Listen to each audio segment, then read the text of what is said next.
Check, check. Ah, one sec.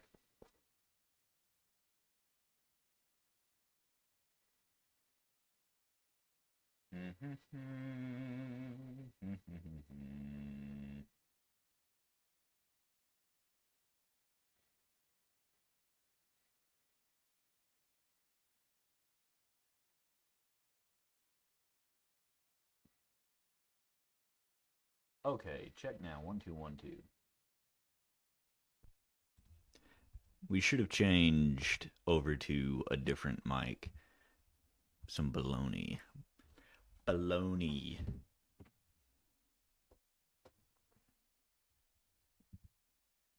Everybody can see the screen. Everybody's happy. Cheerful, happy.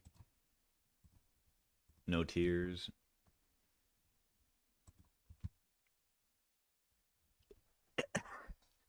It's it is a very standard d- dynamic mic.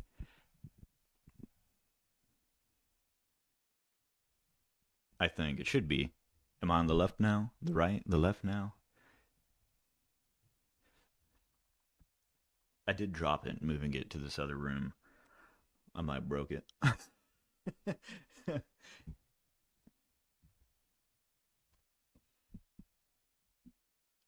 Only left. That's weird. Let me check some settings. Mm-mm-mm.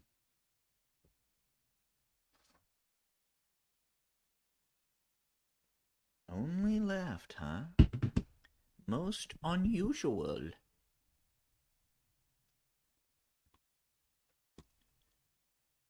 Uh-uh-uh-uh-uh.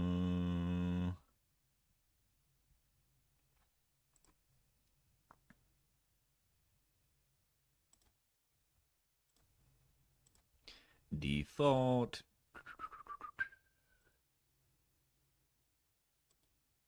Line box. Okay. Okay.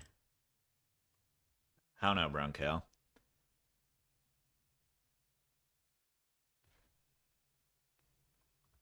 Still only the left.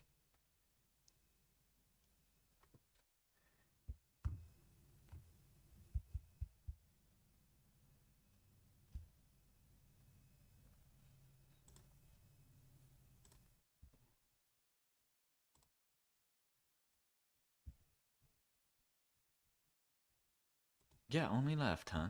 Ho hum. Let me see what I can do then.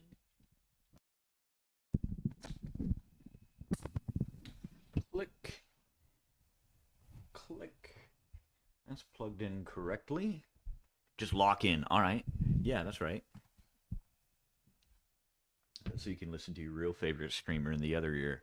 Fumble the spelling.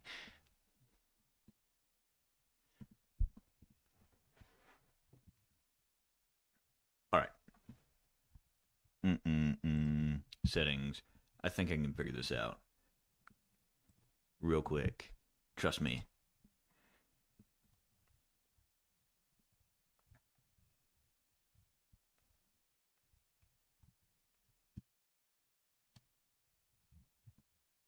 Never mind.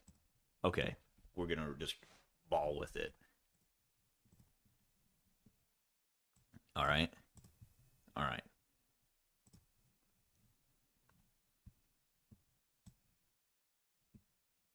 Stand by while I move some stuff around here. I think my little face is hidden.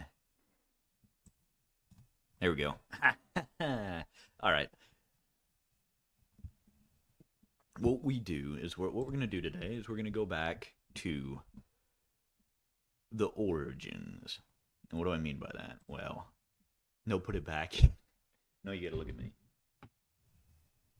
And so when I talk about sword fighting, when I talk about HEMA, I mainly am talking about German longsword and German martial traditions, ranging from, or more specifically, not just German, but in that general area, ranging from 1320 far up into 1650, 1700. So where I got my start in HEMA was with a group of texts that came from a school called the Society of Lichtenauer. And who is Lichtenauer? Well, Lichtenauer is this mysterious figure. Sometime in the 15th century is what we know. And you can see what I've got pulled up is the Lichtenauer website. Phenomenal resource if you're wanting to look into anything HEMA related, but you don't want to spend 50, $60 on a text or 150 on a facsimile of the text. So, Johannes Lichtenauer was a German fencing master. We don't know where he came from, where he was born, and we don't have any teachings directly in the style of fight book or fetched book that we're used to that came after him. So what I'm going to do is come down here, and this is what we have from him, and this is called the Zettel, or the poem. And what this is a simple rhyme meant to help people, students, masters remember and practice the art of long sword, short sword, spear, and grappling, which was his specialties. And as you can see, as we scroll through here, it starts entirely in poem. Young knight, learn to love God, revere woman, thus your honor will grow. Practice knighthood and learn the art that dignifies you and brings you honors in your wars. Be a good grappler in wrestling. Lance, spear, sword, and messer handle manfully, and foil them in your opponent's hands. Strike in and hasten forth. Rush to, let it hit, or go by. Thus those with wisdom, the ones who are revered, will envy him. This you should grasp. All arts have length and measure, and that will be very critical as we delve deeper into this. The words length and, boy, I'm about to length and measure.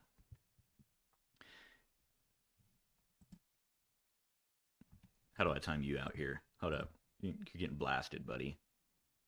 You're going in the timeout zone. All right.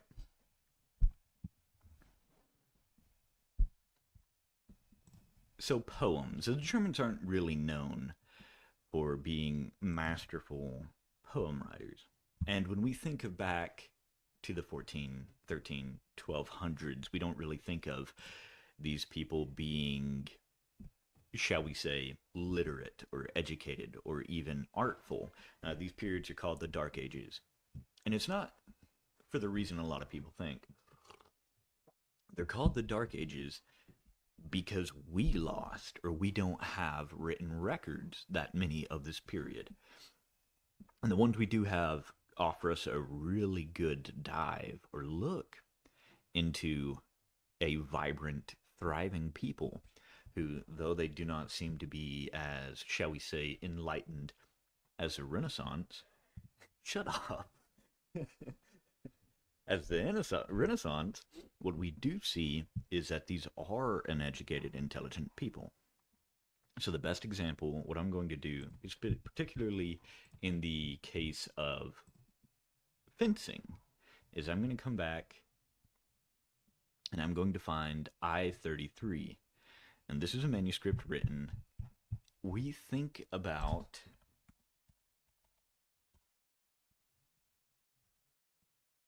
right here, Walpurgis Fetchbook, MSI 33.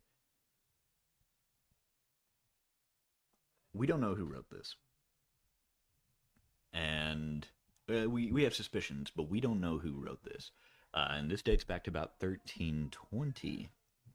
And it is the oldest extant treatise on medieval martial arts. It is also, as a fun fact, one of the first treatises to display a woman fighting. So if we come to here and look, this individual right here is the, what we believe is to be the depiction of the female saint Walpurgis, or this one right here. The key thing to look for, and I made a mistake in the previous image, is back then it was chaste to cover your hair if you're a woman. So they typically wore veils or head coverings and the like. And so what you're seeing here is Saint Walpurgis and what is presumably a monk going through each of the individual, shall we say, plays, exchanges, guards, and so on in the book. And these are actual photocopies of the book itself. And so you can see it's been phenomenally well preserved. Thank goodness for us.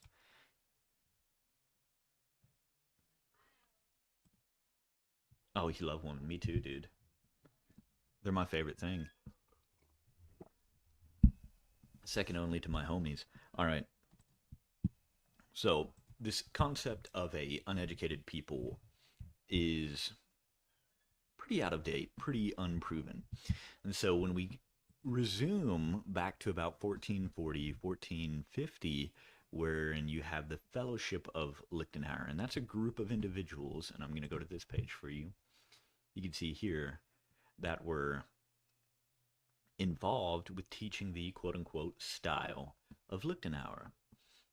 And this is a whole tradition, and this map shows you where all of these different masters were born. Now, I'm not too up to date on their lives and things like that.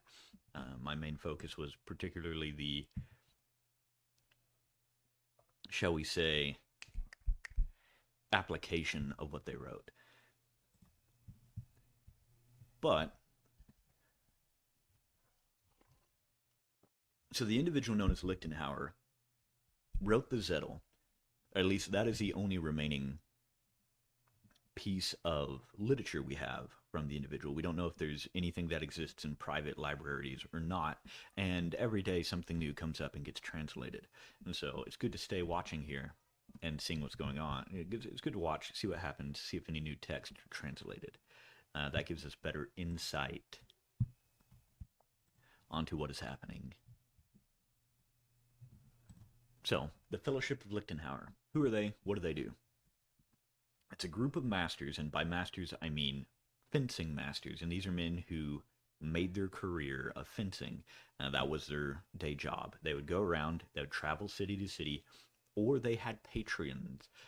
For example, there is a 16th century fencing master, Joachim Meyer, and he was sponsored by a German king to produce manuscripts and to teach his knights how to fight. There's quite a few like that. And so this is a group of masters who have gathered together, and what they've done is produced what are called glosses, where they take the Zettel, the recital as it's called in English, and they expound upon it. They break it down and they tell you in their own way how each quote-unquote technique was done. And that's where we're going to start. Yeah, I know, dude. He needs to drop a new single. I'd take just a teaser at this point.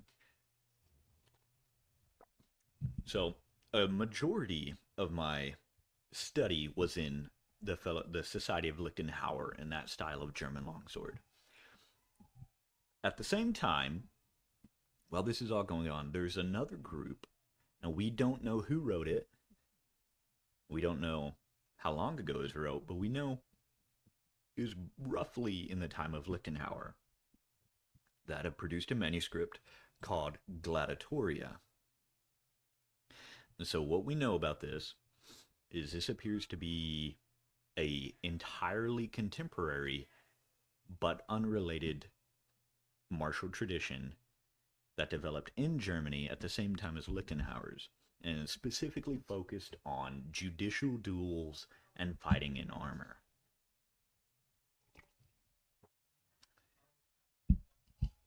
And we know it's from multiple individuals because we have 3 different quote-unquote related manuscripts. As you can see here, there's a New Haven version, a Vienna's version, and what we have here with the complete translation is the combined versions as the quote-unquote complete piece. So this is an entirely separate tradition outside of the Society of Lichtenauer that developed and produced manuscripts on how to fight. There's a lot more focus on armored fighting in the Gladiatoria manuscripts. Also a phenomenal source. I don't know enough about it to comment on it, so we're going to come back to that after I've studied it more and gained a greater understanding. But just putting it out there that Lichtenauer wasn't the only one doing this. There's also the Italians with the fencing master Fiore de Libre, who wrote The Flower of Battle, which was his manuscript on longsword, dagger, and wrestling. I'm not a master. No way. As much as I try. So, when we open the Zettel, when we look, you can see, and you can ignore these versions right here. These are all in different languages. So the Gotha version is in very old German, the Roma version is in a little more modern German, and the Copenhagen version is in Middle High German. I can barely speak any of those. Not critical. What is critical is here we can see there's a short poem, relatively short, and he breaks down how to fight. So it starts, if you want to behold the art, see that you go to the left and strike with the right, and left to right is how you strongly want to fight. He who follows the strokes should rejoice little in his art. Strike close whatever you will. No changer will come into your shield. To the head, to the body, do not shun the tag hits. Fight with the entire body what you powerfully want to do. Listen to what is wrong. Do not fight above, on the left if you're right-handed, and if on the left-handed, on the right you limp as well. Before and after, these two things are to all skill a wellspring. Weak and strong, always remember the word instantly. And if we look over here, there's actually one word here, instantly, that means more when you translate it back to German. In des. In an instant, in the moment. Remember that. Or don't. I'll make a callback. So you may learn. To work and defend with skill. If you're easily intimidated, no fencing should you learn. Learn 5 strokes from the right side against the opposition. Then we promise that your arts will be rewarded. So what is this guy talking about? What does he mean by all this? What does this weird poem mean? Well, this is where these glosses that the other masters wrote come into play. The Strokes, yeah. I know, phenomenal band, by the way, you should listen to them. It's like The Killers, but not. So, one of these students who produced a gloss is a master by the name of Sigmund ein Ringek. What does he do? Well, about 50 years after the Lichtenauer's Zettel is produced, he produces a gloss and says, okay, well, how do we want to fight? How does this work? And he breaks it down, he explains it, and that's what all of this is. This is Ringek's description of the Zettel. Him, as well as Peter von Danzig, and one other guy, Lev, who I don't have the manuscript of, unfortunately. Maybe next time I will. I'm working on it.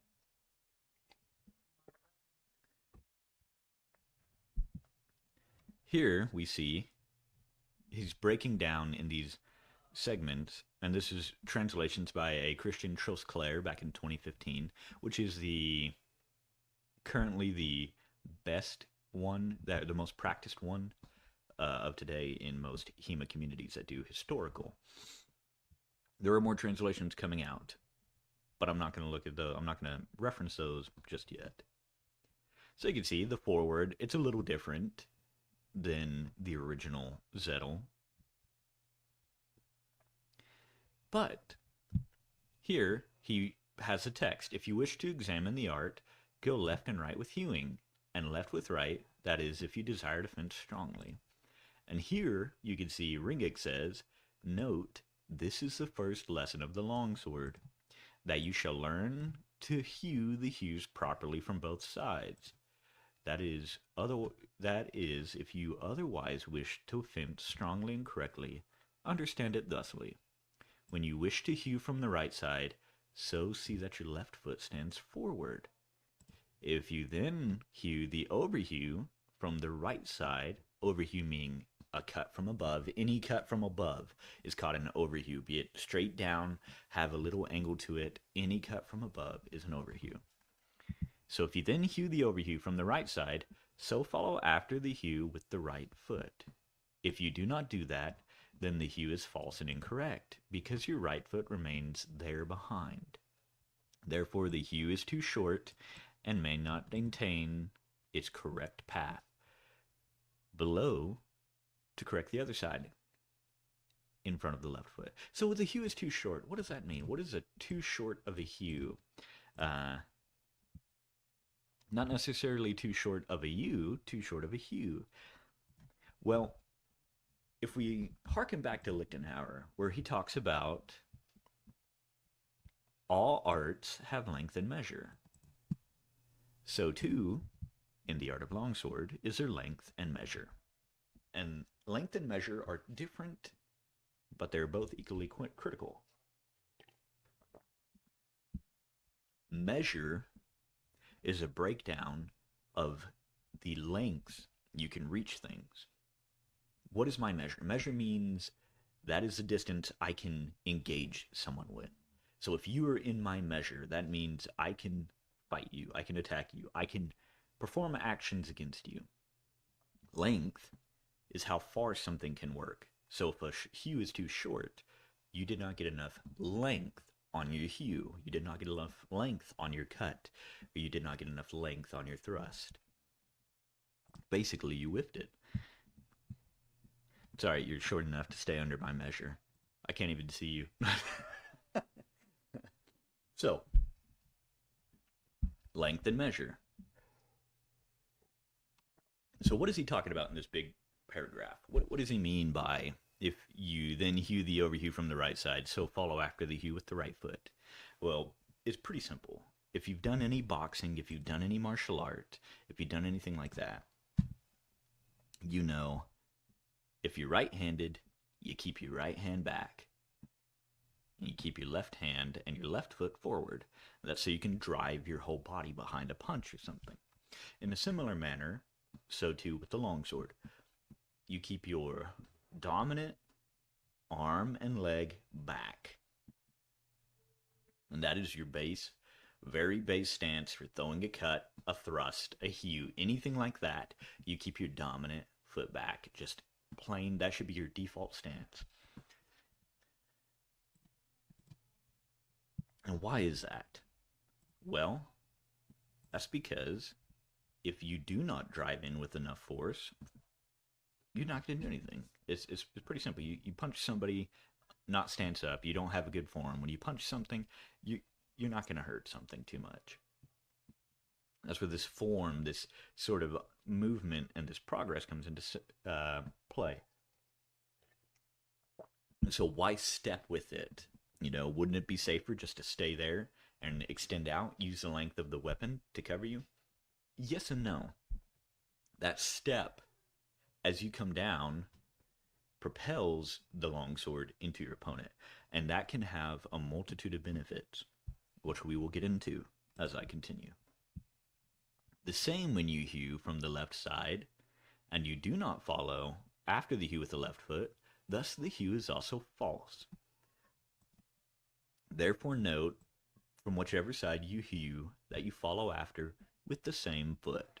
So you may conduct all your plays with strength, and all other hews shall be hewn thusly as well. So for Ringik, he says every hew you do, every cut you do, you step. If you cut from below and bring it up, you step. If you cut from above, you step. If you thrust, you step. All of this with a step. And this kind of ties into the crux of all the arguments in HEMA. Other masters will say different things. And the best thing to do about that is, between contradictions of masters, is to find what works for you, what works in every situation, not just one or two, and apply it. But it's a good rule of thumb, step when you cut. And this applies left or right side. So whichever side you hew, you follow after with the same foot. Doesn't matter if you're left-handed or right-handed. If you come over to your left side, you step with your left foot.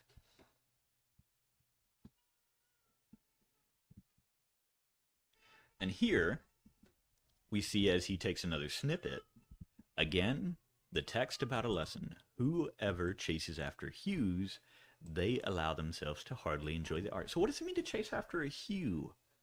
How do you chase a cut? How do you chase a hew? Well, those are people who wait and react. They do not act. So if you stand there, yeah, it is. That's exactly what I do. I chase after hew.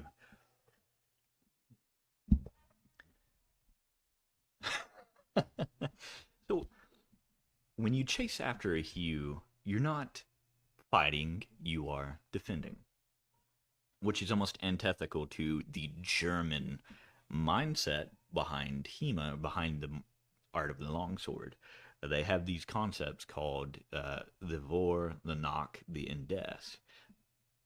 The before, or the initiative, nach, the response, indes, that word again, in the moment. I'll delve into that as we progress, as these concepts are very critical to the foundation and the understanding of the art of sword fighting in general, or fighting overall. It's really applicable across the board for most bladed martial arts. They just have different names. So, here we go. Whoever chases after hews, they allow themselves to hardly enjoy the art. Hew nearby, whatever you wish. No change comes in your shield. To the head, to the body, do not omit the flesh wounds. With the entire body fence, whatever you desire to conduct strongly. And here we see Ringek coming in again with his gloss. Note, this is when you come to him with the onset. What is the onset? This means you are opening. This is the beginning of the duel, the exchange, the play, whatever you want to call it. What you do, and it says, you shall not focus nor wait upon his hew as he conducts it against you. Because all fencers who focus and wait upon another's hew and wish to do nothing else than displace, they permit such art little joy, because they often become struck with it. So what does this mean?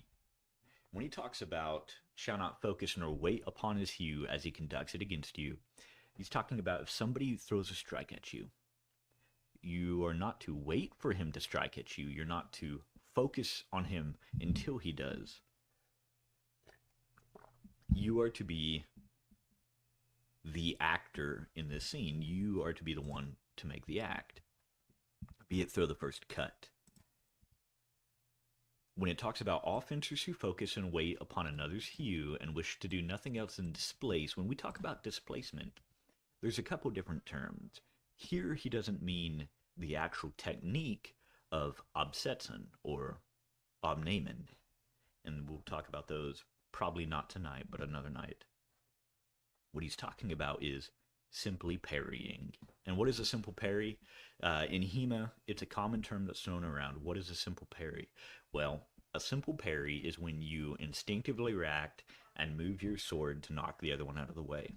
Does it work? Yes. Is it optimal? No. And an experienced fencer will be waiting for that reaction because they have a multitude of techniques in their mind or in their playbook that they're prepared to use against you. The concept, very many masters talk about how you do not want to be stuck. just parrying, doing simple parries. That plays into the whole concept of vor, knock, or knocked indes. The before, or the initiative, as we like to prefer to call it. Knock, the response. See, that's an interesting question. If you both wait to react, how do you know when to strike? And that's a common thing you will see in sort of like experienced or partially experienced fencers when they've got a little bit of sparring under their belt and they both are waiting for the other to react so they can try and throw off a technique. Typically, whoever acts first wins the exchange. Because the other person is waiting for specific stimulus in order to act. So let's say, for example, I've mastered a really, really good defense against cuts from above. Well, I'm going to wait for someone to throw a cut from above. Why would I endanger myself by striking or by thrusting or opening the exchange? I already have this technique mastered to the T. I'm going to wait for somebody to cut at me from above. What do I do when my sparring partner does not cut from above? I have to wait. I have to sit and wait. I have to just simple parry or I have to do something else in order to try and get the situation in my favor. A lot of times it doesn't go like that. Exchanges can be over in 5 seconds, 10 seconds, very rapid. And so when you just sit and wait, you put yourself at the mercy of the other individual. And if they both sit and wait, usually whoever strikes first gets the exchange because they've already made a aggressive move. They've gained the initiative, the vor, by forcing the other person to respond. And it might not necessarily be the best response that they want. I had a personal anecdote of mine is I fought several guys who always liked to cut first. That was their initial thing. They didn't want to wait to react. They wanted to come in and try and bowl you over. And so instead of waiting for that to happen, because I had an understanding of the moment in the moment, I had an understanding of what they were about to do, I struck first. And 90% of the time, that initial strike I made, it didn't matter what it was. It could be a cut from above, cut from below, a thrust. 90% of the time, it landed, and I won the exchange. So there's a lot of interplay there, and part of it's understanding how to read body language, understanding what your sparring partner is feeling or thinking, and part of it is getting rid of that fear of just doing something to get the fight moving.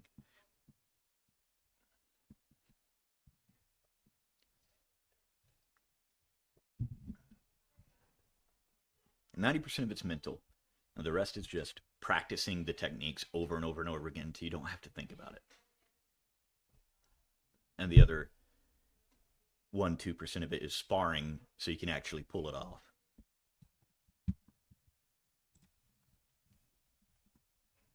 So, and that's where they talk about offenders who focus and wait upon another's hue and wish to do nothing else than displace. They permit such art little joy.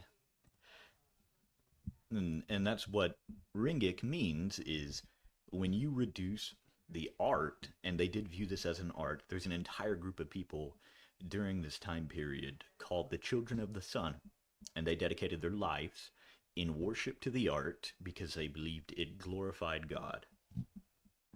And so these people practiced fencing and fighting their entire lives. Interesting lecture by Adam Francie, phenomenal historian, when you get the time. So, an interesting thing,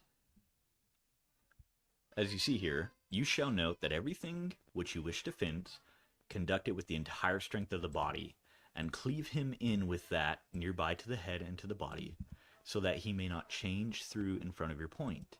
And with that hue, in the binding of the swords, you shall not omit the flesh wound to the nearest opening. What does that mean? That's a lot of words. That's a lot of fancy words right off the bat. And what he's referencing is a lot of techniques that come down later in the books. So, change through.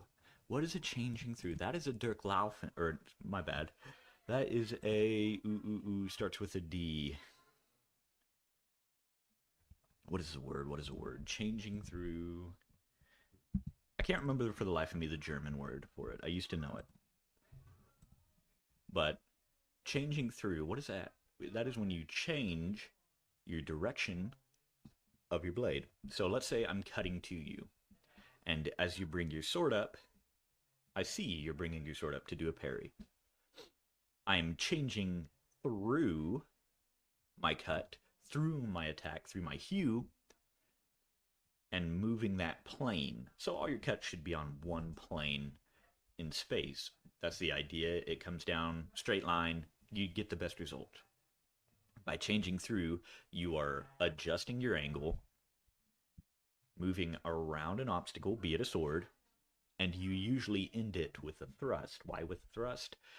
Because you don't keep your momentum. It's just a nature of the beast. If you have to stop your technique, stop your attack in the middle of a spar, you lose all that momentum.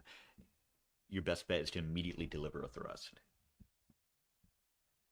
So changing through, it's a technique where you just basically doing a little loop-de-loop underneath their guard and delivering a thrust.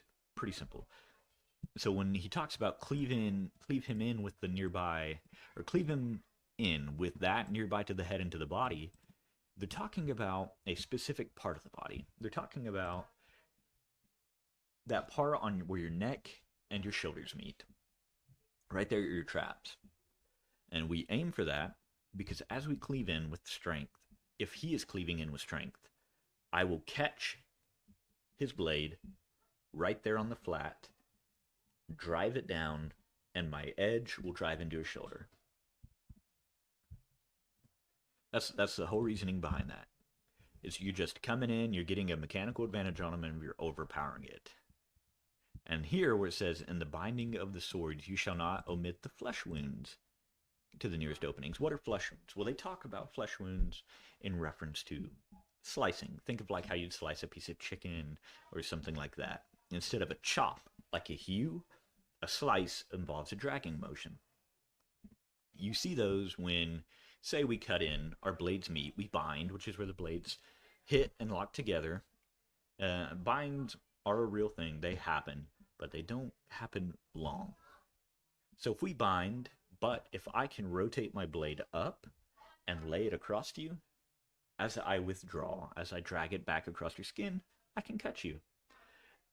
And in the context of the time, which was mainly judicial duels, it was often to first blood, and that would end the match. So, just some references there. That's an interesting note.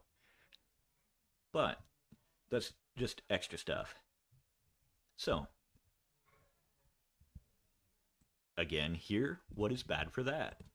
Do not fence from above left if you're right. And if you're left in the right, you're also severely hindered. So here we can see Ringig talking about this. This lesson hits upon two people, one left, one right, and understand it thusly. When you come to him with the onset, so if you step in, this is the opening, the beginning of the exchange, of the fight, of the duel, whatever you want to call it. If you then judge and decide to strike the opponent, then do not hew the first hew from the left side, because it is weak, and with that may not hold against when one binds strongly upon it. Therefore hew from the right side, so you may work strongly with the art to whatever you wish. What does that mean? What does it mean to work strongly? We're not talking about trying to power through, trying to use 100% of your strength. Now, when they talk about using your whole body, they don't mean like as hard as you can, 100% drive that sword forward. What they mean is your entire body is working together. And so you feel it as you move through the cuts and stuff. and I'll release a video going through the basics there so you can see what I mean. But your body needs to work together to deliver the strength. It is a two-handed weapon. Yeah, 2027. Gosh, for real. Soon, I promise. I promise. Pardon me. All right. So, what do I mean by the whole body? When you're fencing, it's very much like boxing in the way that your body moves. However, you have to tie the two halves of your body together. I'm sure you've seen the videos where they have to hold the weight out, far out on one side, bring it into the middle. You feel how strong you are there. You can carry it really well in the middle, pass it to the next hand, bring it out. In a similar way, it's similar to sword fighting in the sense that you have to join your left and right together. And you see a lot of techniques occur in the middle of the body. They understood that that is where your center of strength was. Your center line, basically vertical up and down right there at your sternum, going up to your nose, down past your groin. And so, what this points to in this ramble is they had a good understanding of biomechanics. They understood how the body moved. They understood how muscles worked. They understood how to combine them to achieve a specific outcome. And so what that means is as you're using your longsword, as you're hewing, you're using your whole body, your back muscles, your biceps, your arms, your wrists, your legs, and your hips to deliver the rotational force, the horizontal force, everything into that cut. And that all relies on good form. And so when I say form, what does form mean? Bring it around town? Yeah, bring it around town. Form, or good form as accepted in the community, is very simple. You're going to spread your legs wide as you're standing, like you're walking over top a big beam. Think like a big 4x4, 6x6 beam is between your legs, and you're walking around it. You have your left leg forward, your right leg back, or vice versa if you're left-handed. And you're going to have your hips. You got to decouple your hips from your torso because your sternum should be pointed directly at your opponent at all times. So you're going to have about a 20-degree difference. That's what we accept as good form. And a general squat. Not anything crazy, but a just good general squat. You're going to be lower. And think a good active stance. Good form makes or breaks the fencer. So, that's what he means by where is it? I just saw it. Yeah, here it is. Hew from the right side so you may work strongly from the art. To work strongly from the art, you have to have good form. And again, that'll be in the basics video. And you can see here, the same as if you're left. It's exactly the same. Basically, cut from your dominant side. Don't cut from your non-dominant side. You're weaker on your non-dominant side. There are exceptions to the rule, as always. So we continue to go through this. And this is, of course, Ringic's breakdown of the Zettel. And here we are. The most critical part, before and after. The two things are the one origin of all art. This is a critical part. Before and after. Vor and nach. So, weak and strong in the moment, with that in the moment, in des, in the instant. That is critical. With that, mark the word. It is so critical that Lichtenauer himself in the Zettel said, mark the word. Thus you may learn to work and ward with art. If you frighten easy, never learn any fencing. If you're scared easy, well, today's a little different, but I think it's still a good rule. If you're frightened easy, do not learn the art. So, this is that before anything. Upon everything else hangs these rules. The stepping, the cutting, the hewing, the changing through every technique depends. It's alright, it's not a woman, it shouldn't be scary. Every technique depends on this. You shall understand the before and the after well, because these two things have one origin which gives rise the entire art of fencing. Understand it thusly. The before. This is so that you shall always come forth with a hew or with a thrust to his opening, before the moment he comes with his strike to yours. Thus he must displace you.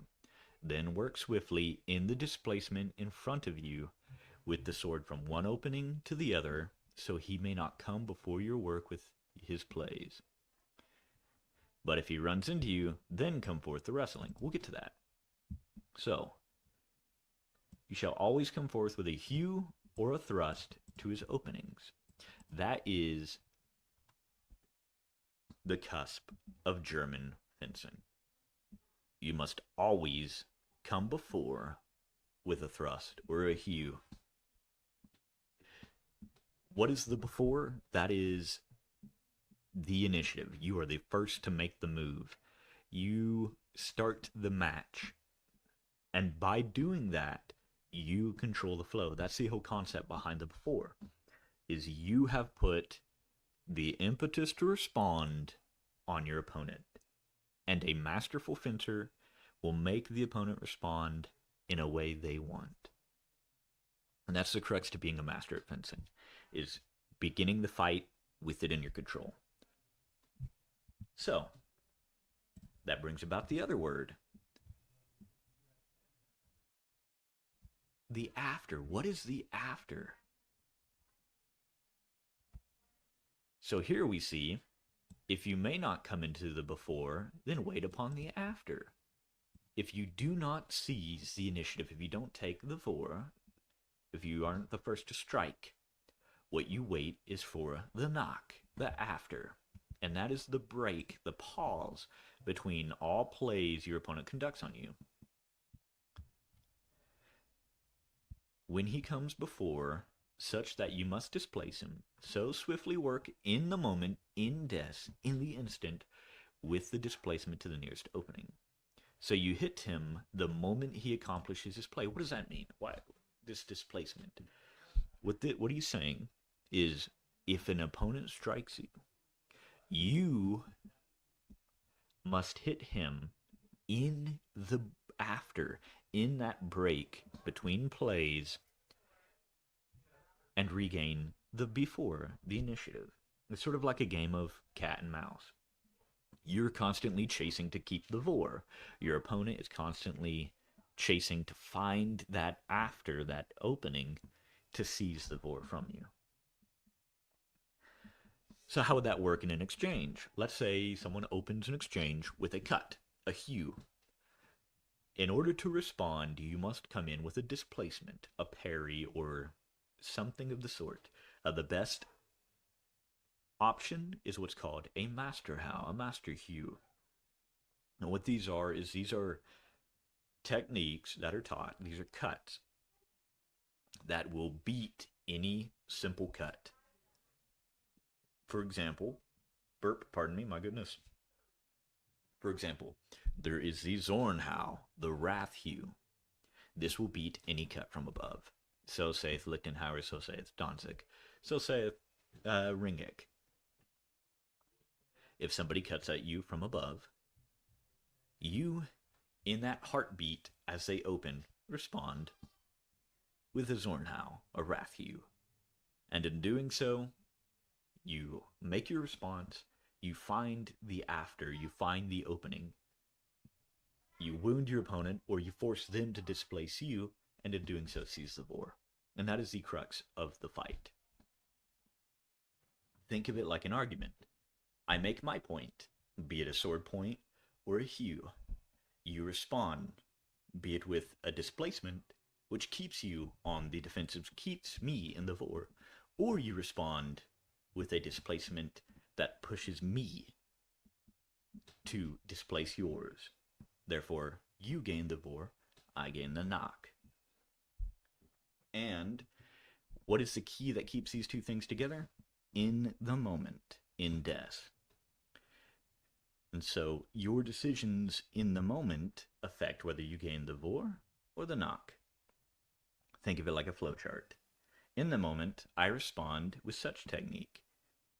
What does that do? That forces you to respond to me.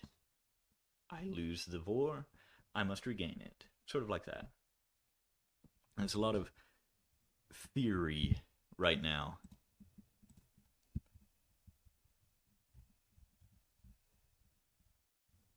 But that's okay.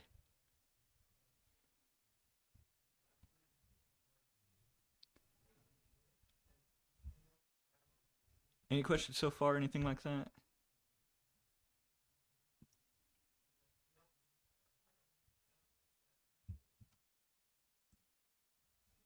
No thoughts, no questions, head empty? Okay, okay. I'm trying to break it down into common terms. The problem is the group I was in, we did everything, including the terminology, in the German. And so converting it to basic terms that don't rely on, well, you must do the Wenden in the Eisenport and follow with a Kronpalt with heads, to more English. uh, it makes it a little clunky, but rest assured, it's very intuitive once you gain the understanding of it. You just have to do it. Things start to click, or at least they did for me. I can't guarantee that for everyone. So here it repeats what I basically broke down. Thus you have seized the before, and he remains after. And that's the whole goal of a fight, is to seize that before, because that gives you the impetus to wound the opponent, to attack the opponent, to force them into a position where you can win the duel, the fight, or kill the opponent.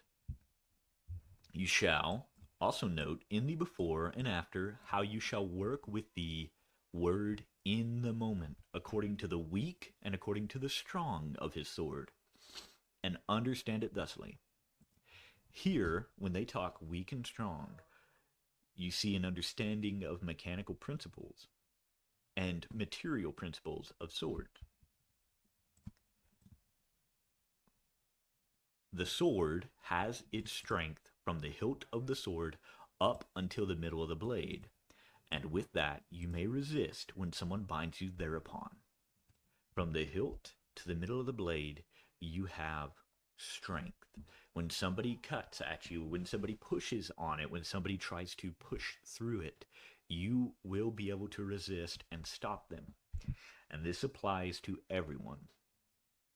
It works if you're 6'3" or if you're 5'1". It works if the person you're fighting is 400 pounds or 100 pounds. I have seen 5 foot tall, 120-pound women catch and stop a cut from above from a 6'8", 400-pound guy. Yeah, you're good. It is an equalizer. You're using the mechanical advantage. If, and here's the caveat, and farther from the middle up to the point has its weak, which cannot resist. If they strike at you, and they typically do with the weak of the blade, because there is something there called a point of percussion. The point of percussion is a resonant null point in the sword. Now, European swords naturally vibrated, they're spring steel. There is a flat point in the sine wave of the vibrating sword at the point of percussion and right below the hilt, where your hand goes and where you strike the opponent. And through that, you can feel everything on the blade. So as long as you catch any cut on your strong and they cut with the weak of their blade, you can stop it. 7'2", 8'9", 400 pounds, 100 pounds. Doesn't matter.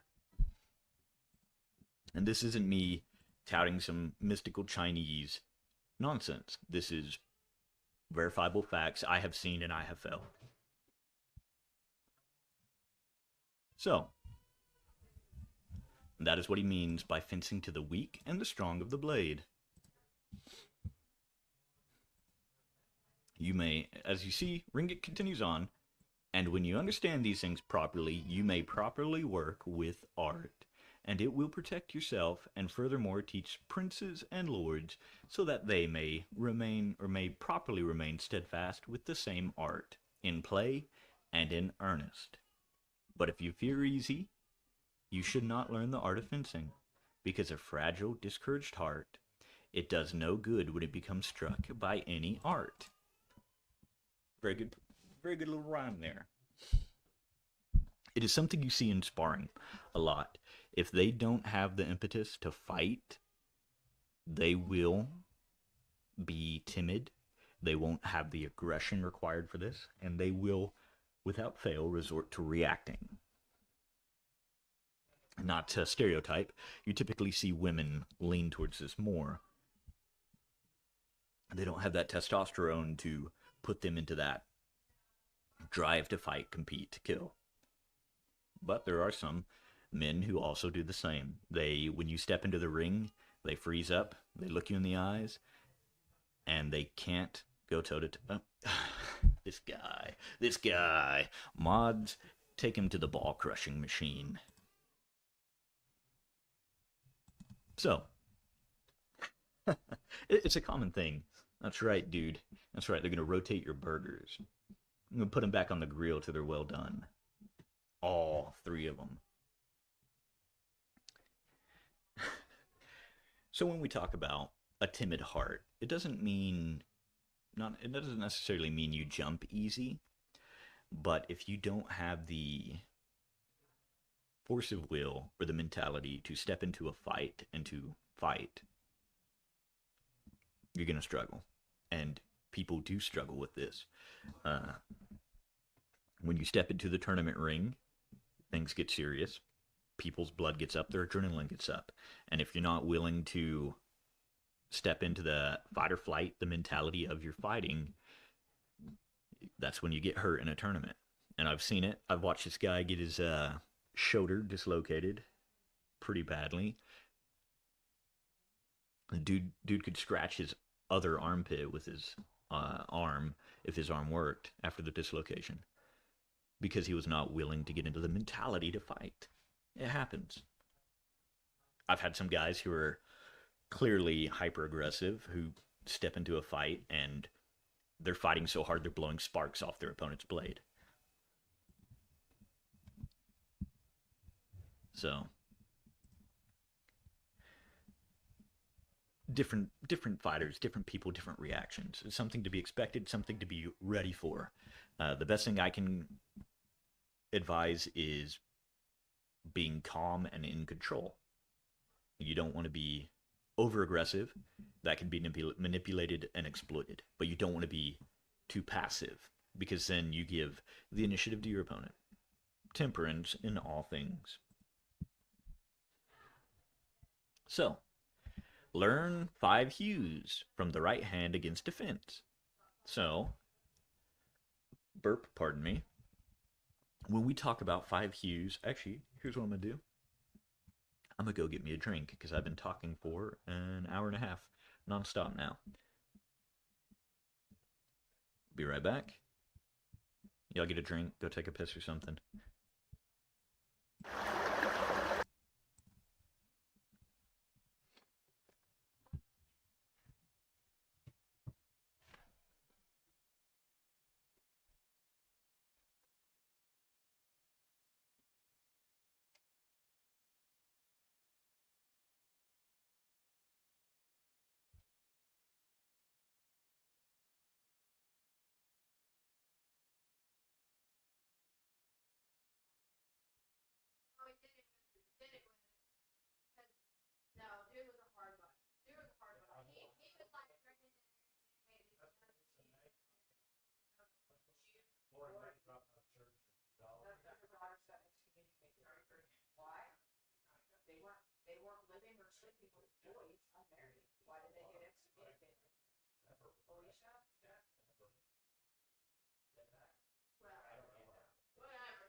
Unfortunately, all those guys, well, they would have a stack this big and they waited 2 hours trying to find people to deliver it. You're a good guy. The only guy that scary crazy guy.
I know. I said, you know what?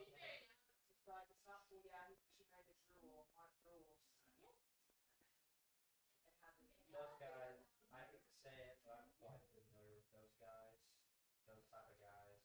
No, no, no, the academics. Oh, yeah. I mean, to teach at a university, you have to have a minimum of math. Most of the time, they'll say, but if you want to work in academia, it's a circular thing. They all suck each other off. The whole academia. So, it's like,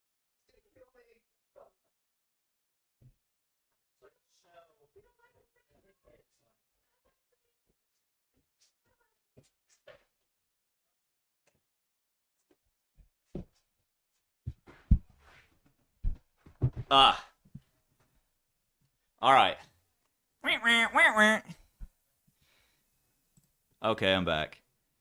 I know I muted the wrong stream or screen. That's on you guys.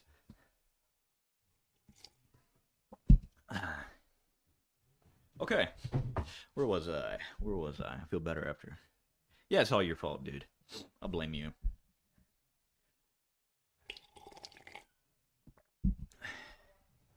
You're lucky I have a noise filter on so you couldn't hear me slurping that water.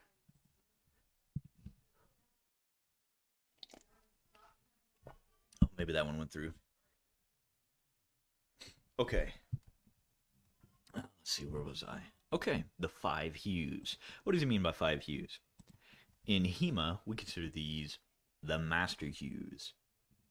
Here, he refers to them as 5 obscure hues. What's an obscure hue? Well, it's in the name. Something people don't really know about.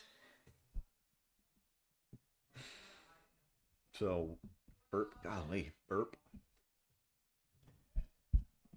It's just water. Why am I burping so much? Puke on stream. Second stream, puke. That'd be great.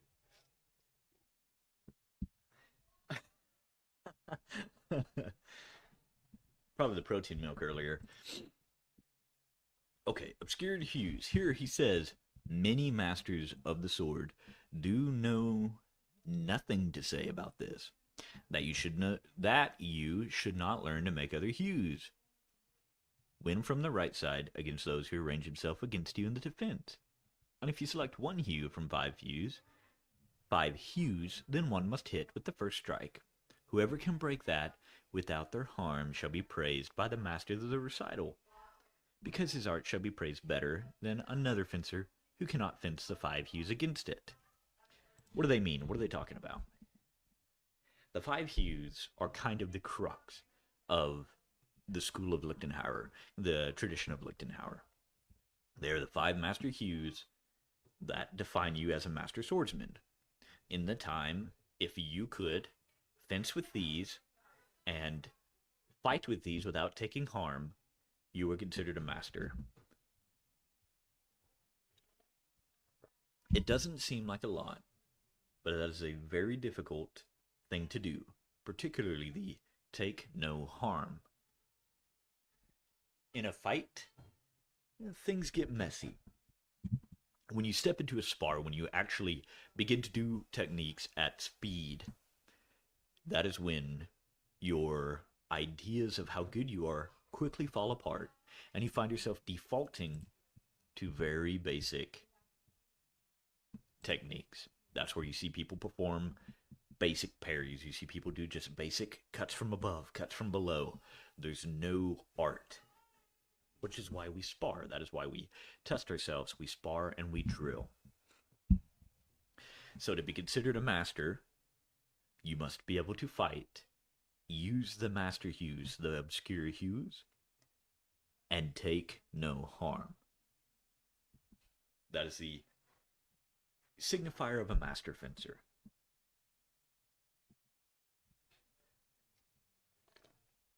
So, what are these master hues? What makes these so good? Here in the recital, we see Wrathhew, Crooked Thwart, has Squinter with Parter, Full displays, following after Run Over, Set the Hue, Change Through, Yank, Run Through, Cut Off, Press the Hands, Hang and with Opening, Strike, Catch, Sweep, Thrust with Blows. All of these are quote-unquote master techniques developed in the School of Lichtenhauer, or rather taught in the School of Lichtenhauer, that set apart a common fencer, your average man, think average man-at-arms who fights, they've been in conflict, they know how to swing a sword, they're probably capable of winning another fight against another man-at-arms of less experience. These all set them apart from the common fighter. And it takes a long time to learn them. It took me 2 years to know what each of them is.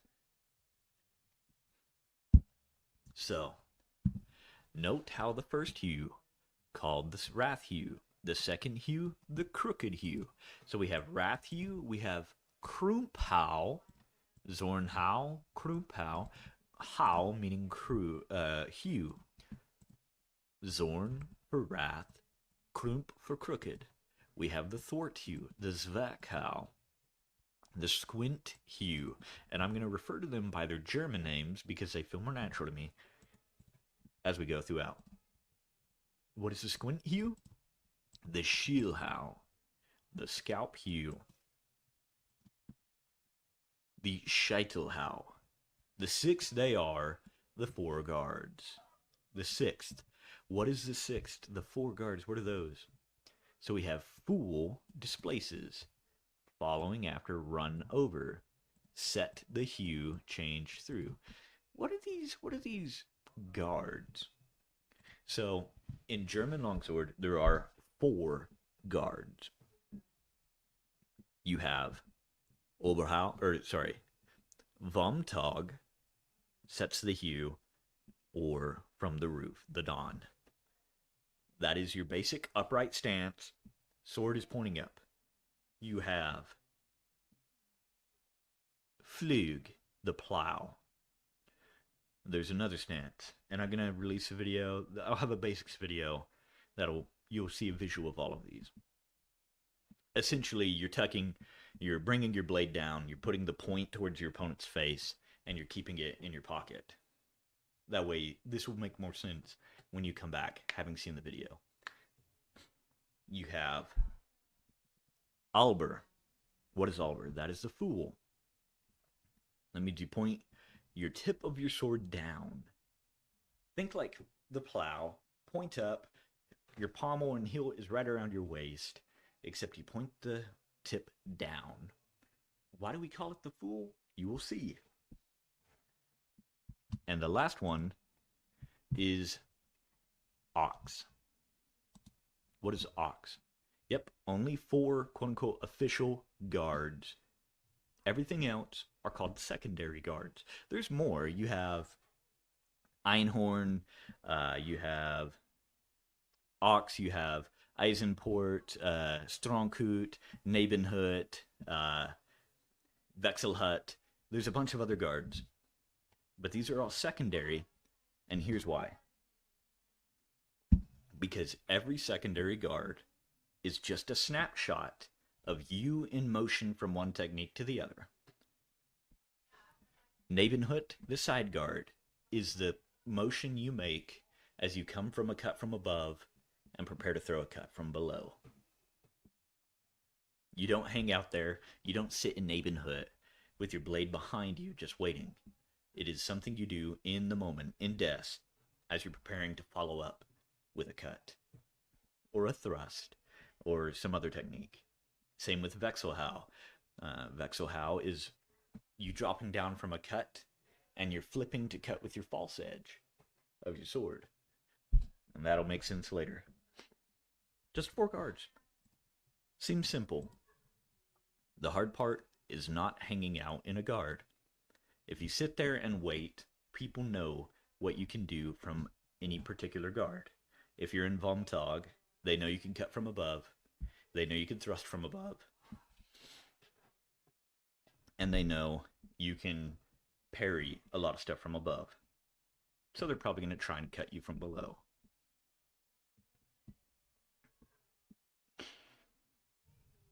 Same thing with any of the others.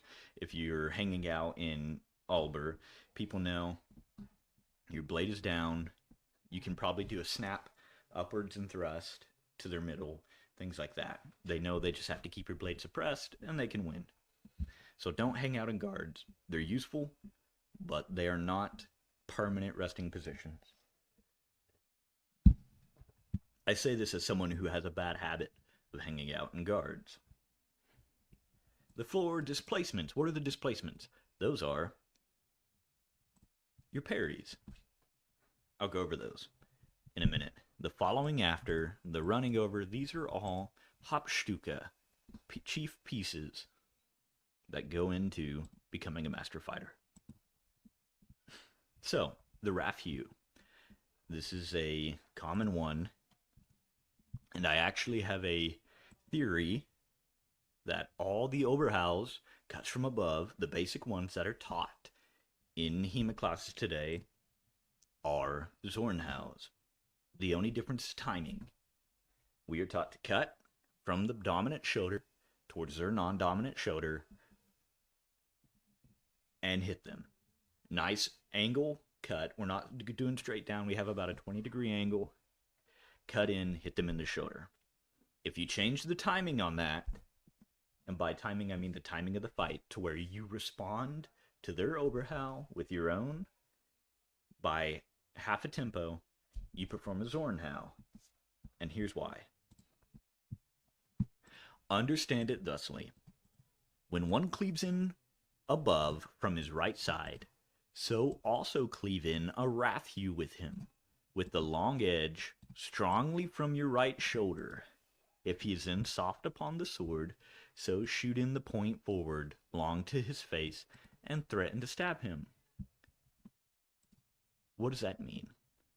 If he cuts above from you, if he does an Oberhau above from his right side, you cleave in with a Rafu, which is a cut from above with a long edge, and you do it hard with force from your dominant side.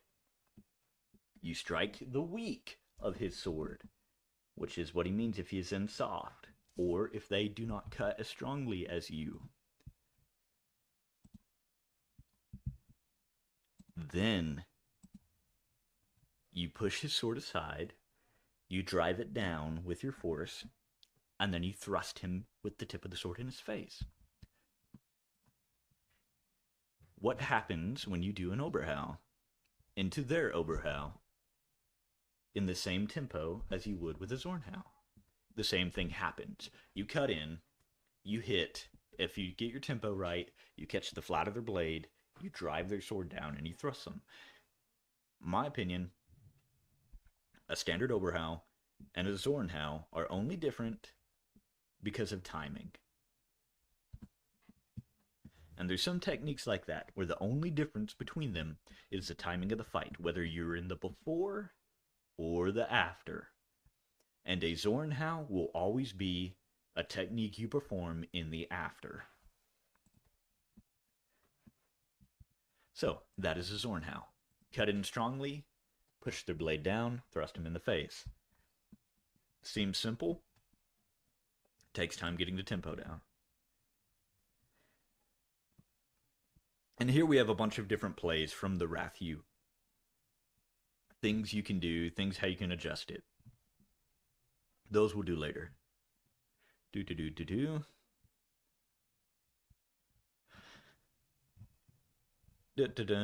Four openings. Okay, these are pretty critical. I don't know. The Ringek's a little weird in his organization, but here we are. How one shall properly find hues and thrusts in all windings. What is a winding? When they talk about windings, deflections, and such things, windings are the number one way to not die. And there's some controversy that I've caused in my previous club over some translations of windings, because you have the Winden, the Winding, and the Windings. In German, each means a different thing. One is to wind, one is to twist, and one is to rotate. And I think they specified for a reason. I just don't have the notes on me of those reasons. Once I get back into a normal routine, I'll pull those notes up. But in all winding, learn to properly find hue thrust. You shall also with testing hue thrust or cut in all hits if you wish to confound the masters. Thus, and this is essentially saying, be aware of your openings, be aware of the best potential move for the circumstance. Here it says, thus you do not hew when you should thrust, nor cut when you should hew, nor thrust when you should cut. Now, what's the difference between a hew and a thrust, or a hew and a cut? A cut is what they refer to slicing. Think like slicing someone's throat, you get that dragging motion. A hew is a chop. So, hew and cut, there's a difference. And note, when someone displaces the one, you hit them with the other. So, the whole idea there is when you set yourself up, right, when you have an understanding of their openings, if they displace your cut, hit them with a thrust. If they displace your thrust, hit them with a slice. If they displace your slice, hit them with a cut, and so on and so forth. Or any combination of hints. And here he gives an example. So if one displaces your thrust, then conduct the hew.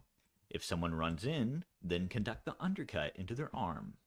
Remember this, in all hits and bindings of the sword, if you wish to confound the masters who set themselves against you. So understand your openings, understand where to hit, understand why to hit them there. And in doing so, you will confound all the masters set against you. So, that is another key component. Not only do you have the before, the after, in des, in the moment, which is critical, you also need to know, it is a lot to consider. The way I approach this is bandwidth training. What do I mean by that?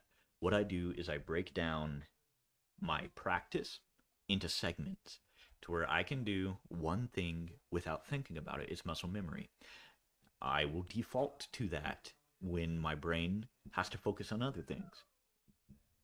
So, for example, I practiced what's called the Abnehmen. If somebody cuts in very strongly, they put their weight behind it. You don't catch it and hold it. You catch it and deflect it. You let it slide off your blade into the ground, so on and so forth. Technique like that. That was my default. So I drilled that over and over and over. So when somebody cut in at me, my reaction was if they were too powerful for me to catch in the moment, bind, and then respond, I abnehmend. I let them move past me, and I responded. And it happened in an instant because I had trained that. So that's what I mean by bandwidth. I free up bandwidth in my head by not focusing on how I need to move, just that I do need to move. I don't have to think about where my foot is going because my body already knows this is how I should step to deliver this technique.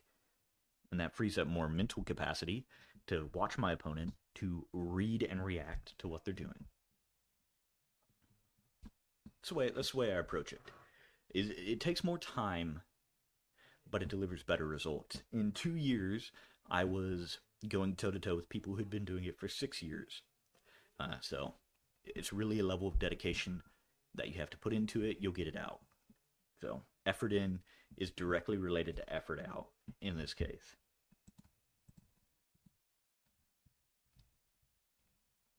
So that's the way I approach all this information. There's a lot of information. Break it down into consumable pieces.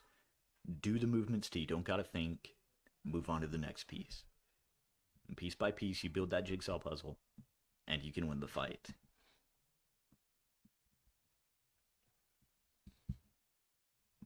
So, like I said, bandwidth training and get that flow chart going in your head. And what do I mean by flowchart? I mean, you open the fight and your brain is moving through, you have your list of options, you're not thinking about how to do them, just that you're going to do them. So, for example, I'll be in a sparring match, I'll step in, I'll see my opponent is in a particular guard, my brain immediately will go, this is the flowchart we're using, they're in this guard, I need to go from above. And then I will approach with an attack from above, and immediately their response develops my options. Do they set me off, or do they simply parry? If they simply parry, I move into windings or cutting around, things like that, so on and so forth. It's the whole concept or that's the whole art to the fighting, is that back and forth of testing each other's understanding and into how in tune they are with the art. So, a lot to think about, a lot to work with, but it pays off. So, here we are. To know to target the four openings, thus you strike wisely. Go upon all with doubt how he bears, or without doubt how he bears. You shall here note the four openings on the man which you shall always fence to. This is pretty simple, incredibly simple. You have top right, bottom right, top left, bottom left. Those are your four openings. So, and they split it between the head and shoulders, or the head and body, really. The head, you have your top right of your head, the bottom right of your head, top left of your head, bottom left of your head. Those are the four openings to the head. To the torso, similar thing. Split them right down the middle, and then split them at the floating rib. So your bottom, left and right, will be that space between the floating rib and the hip. Your top will be from the floating rib to the shoulder on either side. Super simple. Those are your four openings. Why are they the four openings? Because as you move the blade around you, you cover specific parts of your body and open up other ones. And so by splitting it into pieces, it helps you see those openings. If I go to Vom Tag, I'm covering my top right opening. That's where my blade is. I'm just by nature protected from most cuts from above to there. So where would be your next point to target? That'd be my left opening because my blade's not there. That kind of thing. And Meyer has a phenomenal diagram. Let's see if I can pull it up. Phenomenal diagram. Joachim Meyer. And it breaks it down. I believe it was his sword, part 1. I'll find the illustration, but what he's done is he's broken down the flow of how you cut.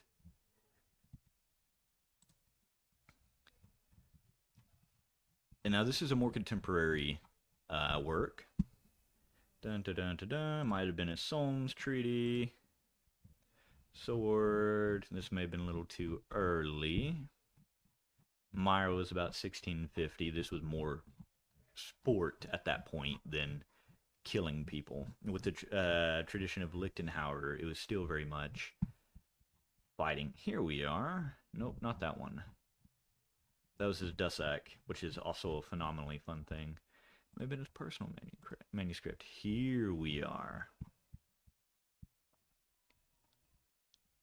Right here. This is a diagram.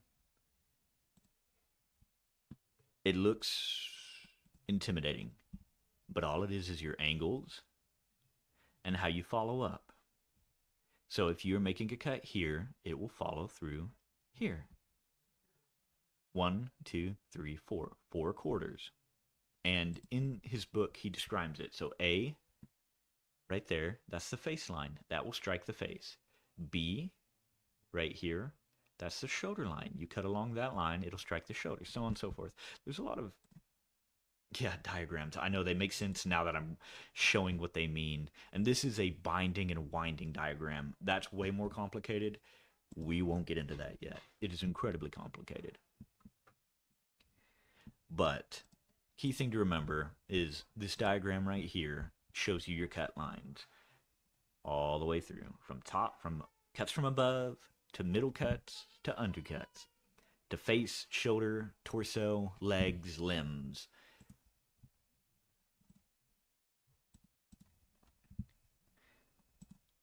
So whenever they talk about cutting to specific openings, just think of that diagram and put it over someone. And it'll work. So the text and the gloss about the doublings and mutatings, these are interesting. There's sort of a advanced trick. What is a doubling and a mutating? The dupliern and the mutiern. The doubling, when you cleave in with the Rathhew, if he displaces you with strength, then in the moment shove your sword's pommel onto your right arm with the left hand, and strike him through the maw with crossed hands upon the sword behind his sword blade. This is a complicated one to think about in your head. Now, so let's see if I can describe it. When you cut in with the Rathhew and he stops you, instead of stopping and trying to parry, what you do is you continue with your line of motion, your step and your momentum. You step to his dominant side and you take the blade and you flip it. Think like just rotating it on his. And what will happen is, as you rotate it, his force will drive his blade into your crossguard. As it does, you kneel or you bring your arms down. Yeah, rotating, you're pretty good at that. The force will bring your arms down and you snap your arms down. And he will drive your blade into his face or his mouth with a cut. Let's see if Meyer has anything about that. The dupliern. I doubt it. He usually has pretty good pictures, though.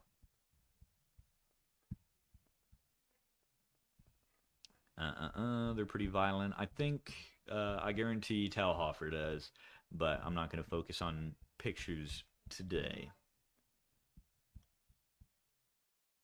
These are all basic techniques. Okay, we're not going to focus on pictures today. But that is what the doubling is. It's a complicated to grasp, phenomenal when you can pull it off. The mutating is different. So when you bind him with the overhew, then wind the short edge upon his sword and drive well up with the arms, wind your sword blades outside above his sword, and thrust him to the low openings, and this conducts to both sides. What does that mean? That's a lot of words. What does that mean? When you cut in high, but you cannot land a cut upon him, what you do is you push your hands up, rock the blade so the point is facing down, drive it down. As you do, rock it back up and put it into one of his lower openings in his torso. Weird to look at. I'll get you guys a video of it. It's very interesting. That's the mutating. The Kroompao. This is another Master Hue. So you have the Zornhao. We had all these things in between. The Kroompao, the Crooked Hue. Crook whoever sets well. With stepping, he sunders many hues. What is a Crooked Hue? Very simple. All you're doing is you're taking a cut. You snap it by twisting your arms up and drive it into their hands or head. So think you're holding your sword. You have your dominant hand on the top, right below the hilt. Your bottom hand, your non-dominant, is on the pommel. Put it in front of you. Look at them. And then what you do is you just rotate them so they twist. That's a Crooked Hue. And you're good at this. Rotating. It's all rotating, dude. That's what you do. And you snap it forward. That's your Crooked Hue. It has a specific cut, specific line. Those aren't critical. The critical part is to get that rotation in, because that's what drives the cut behind the Crooked Hue. If you don't have that rotation, you don't have the energy, you can't deliver a wound. More plays from the Crooked Hue. Those aren't critical right now. The Thwart Hue. This Vetcow. That is my favorite one. The Thwart takes away whatever approaches from the roof. What does that mean? The Thwart will defeat all hues which are hewn from above down. Conduct the hue thusly. Stand with the left foot forwards and hold your sword on your right shoulder. And when he cleaves in over to your head, an overhue basically, so spring well. What does he mean that by spring well? You're not going to leap crazily. You're not trying to go for the long jump record. You spring with a lively step against him from the hue to his left side. What does that mean? You're moving your foot to his left side, his non-dominant side. Typically they're talking about right-handed versus right-handed. So he's going to be cutting to your left. You're going to be stepping with vigor, with energy to his left. As you do, turn your sword with the hilt high in front of your head, such that your thumb comes under. What does that mean? You're going to turn your sword flat, stick it out in front of you, point forward. Your thumb is going to be on the flat of the sword underneath it, and you're snapping that sucker around in a huge arc. Huge arc, basically big sweeping arc, a very flat cut above your head. Similar to the Kroompao, your arms will be twisting, and you're going to be driving with your hips. Strike him with the short edge to his left side, such that you catch his hue in your hilt and hit him in the head, as pictured here. I didn't want to click that. That's freaking... what's the word here? I can't say that word. So, Thwart Hue, think of it as like a high twisting cut. Right to the side of the head. More plays from Thwart Hues. There's a huge amount of plays from Thwart Hues. And here you can actually see some of the old school art. This is a pretty old book. Maybe you can take some inspiration from it. I know you're a fantastic artist, but these guys were another thing.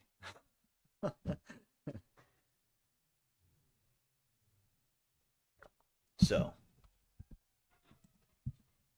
more Thwart Hues, more thwarts to all four openings. This is just stuff to do to practice. From the Failer, we're not going to worry about that. That's a gimmick technique. Squint Hue. What the heck is a Squint Hue? Squint to the point and take the neck without fear. What is a Squint Hue? What is a Squinter? The Squinter breaks in whatever the buffalo strikes or thrusts. Whatever threatens to change, the Squinter robs him of it. And that is directly from the Zettel. You draw like that? Don't lie to yourself, dude. Unless you're talking about the booties, and yeah, that's 100% true.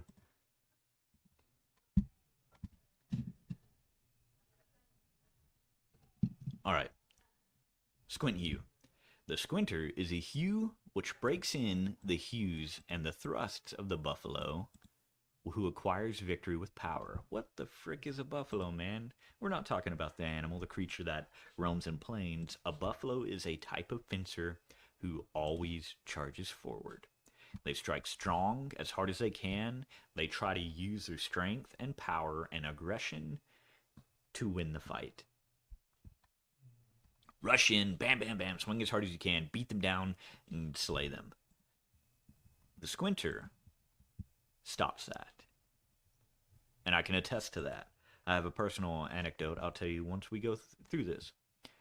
When he cleaves in above from his right side, so hew from your right against his hew into the weakness of his sword. You're targeting the weak of his sword, that upper half. That is your target with your blade. With the short edge, so how do you cut from your right? The short edge is the back edge. So think you're holding a sword. The edge facing forward is your true edge. That is the edge you will cut the most with. The short edge, the false edge, whatever you wish to call it, that is the edge facing to you. What's happening in this technique is you start like in Oberhau, hew from above, and you snap twist, very sharp twist, to the false edge of the sword to hit their weak. That twisting motion will actually drive their sword down and away from you. So, and with upright arms and strike upon his right shoulder. You keep your arms high for this. This technique sucks to drill because your arms stay basically shoulder, a little above shoulder height the whole time. You know, it doesn't seem like much when you're holding a 3-pound sword, but 4 hours into it, they really start to hurt. So you strike and displace with each other and hit him with the hew. Cool. Think like a twisty Zornhau. You cut in, bam. Offset, hit him with the cut. However, if he changes through, what is it changing through? That is the Durchwechsel. I remember the word. I knew I would. That is a changing through. Durch meaning through. Wechsel means changing. The Durchwechsel is a technique where you change the direction of your cut or thrust to bypass a guard. The Schillhau, the squinter, stops that. And what you do is shoot with the long hew into his chest. Also hew when he stands against you in the guard of plow, or he will thrust you from below. What does this mean? The Schillhau, the squinter, breaks thrusts. It breaks changing throughs, Durchwechsels, where they're trying to slip under your guard, and it breaks the guard of plow, a flug. How do you do this? This weird twisting sort of Oberhau cut. Now, I was fighting this guy who liked to hang out and plow. This dude was like 6'8", 250 pounds, 260 pounds, big guy. And he was aggressive. He didn't know his own strength.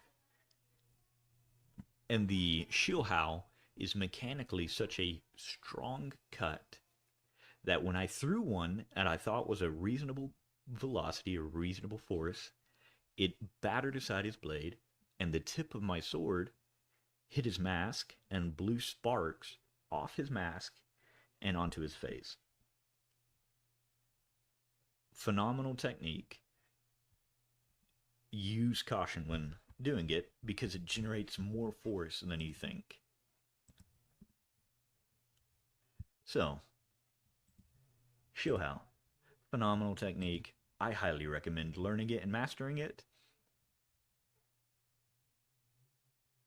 And it's called the squinter for some reason. I don't know why. I don't think anyone in the community knows why. We just call it the Schillhau because calling it the squinter is kind of, it's a little gay. Like, what are you doing? Squinting at another guy with a sword in his hands? I don't know, dude. That's kind of gay. You know? Just a little bit. Nothing against it.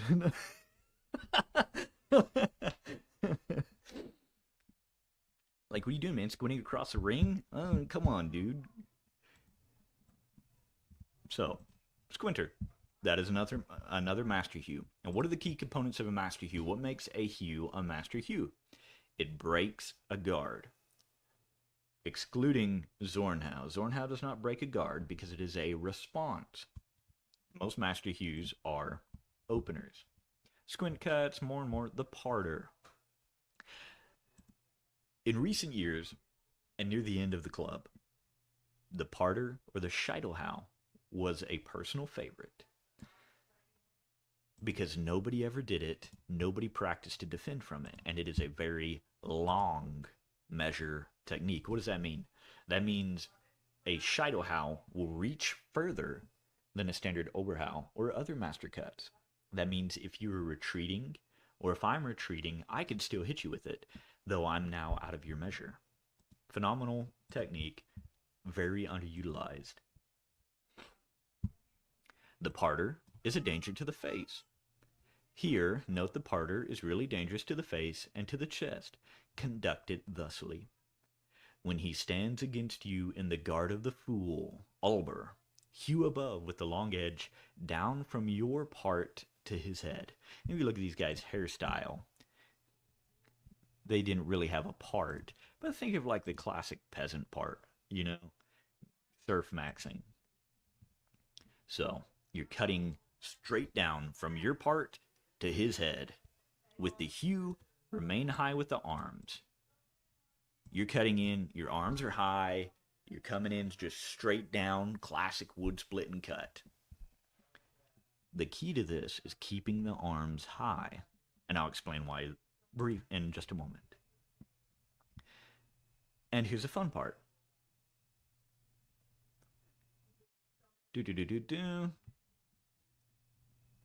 If he displaces, so hang in to him with the point. That's what's happening here. This man cut in high to his face. He brought his sword up, caught it. What did he do? All he's doing is pushing his hand up to drive the point to his face, and all he has to do is fall upon it, thrust him in the face. That's not why I like it. Here's why I like it. There is a basic parry that everybody learns called crown. Now, the common way they do it is they put their thumb on the flat of the blade. They stick that thing out with the cross guards going to either side of them, and they stick it high. The idea is to catch any cut coming from above. However, when you do it like that, you don't quite cover yourself completely. It gives you only a very narrow protection. Let me see if I can pull up MS Paint and demonstrate what I mean. Just once we hit 2.5 hours here, I'll have to call it. So let's see here. Paint. I do have MS Paint. Very good. Okay. Let me swap windows here.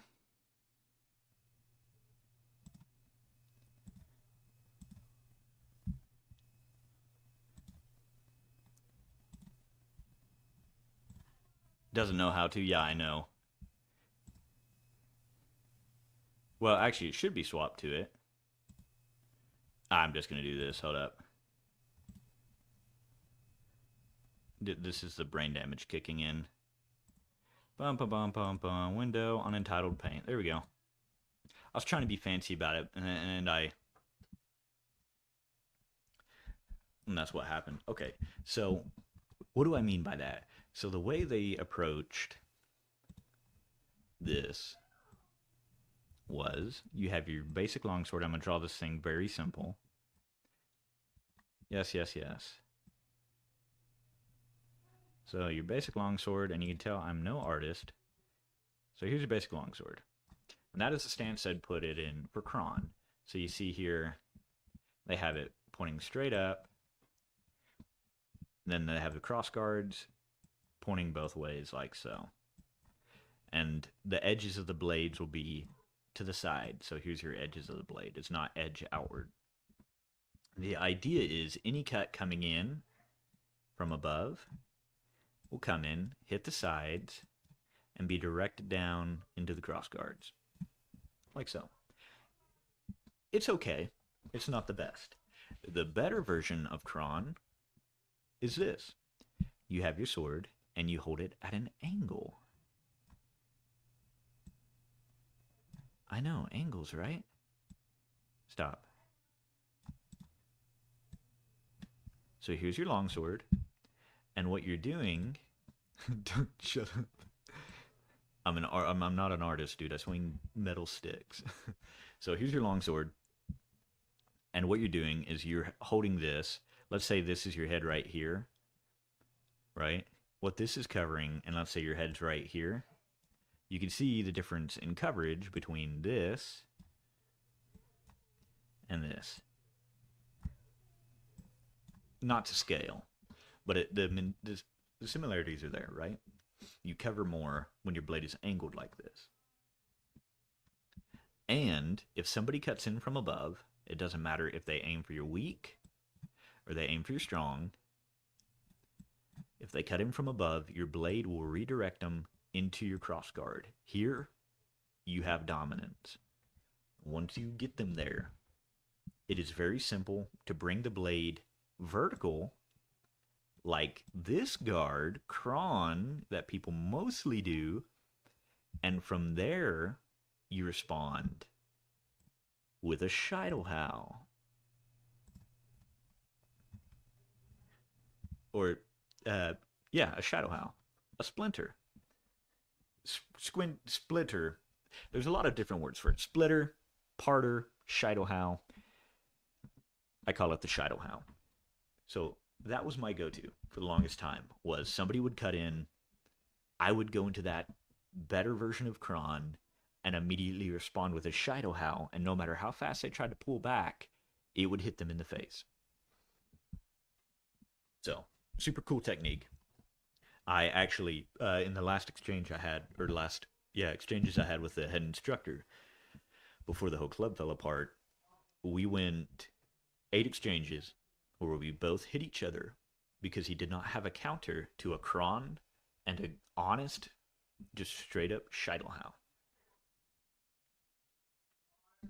So we hit each other and doubled out. So it was 8 draws, 2 wins on my part, 2 wins on his part.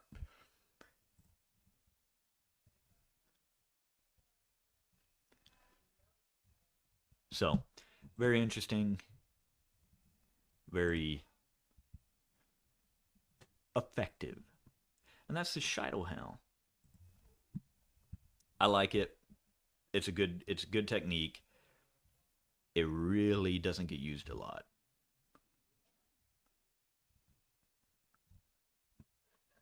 Let's see. I'm trying to think. That is all the master cuts. We went over the Zvetkow, the Krumpau, the Schilhau, and the Scheitelhau. Okay, so those 4 are considered the master hues proper, with the Zornhau not a master hue proper. Hey, look! It's the man himself. What do I mean by not a master hue proper? The Zornhau doesn't have a specific guard it breaks. So, Scheitelhau breaks crown or cron because you can wind and cut. Bye salad.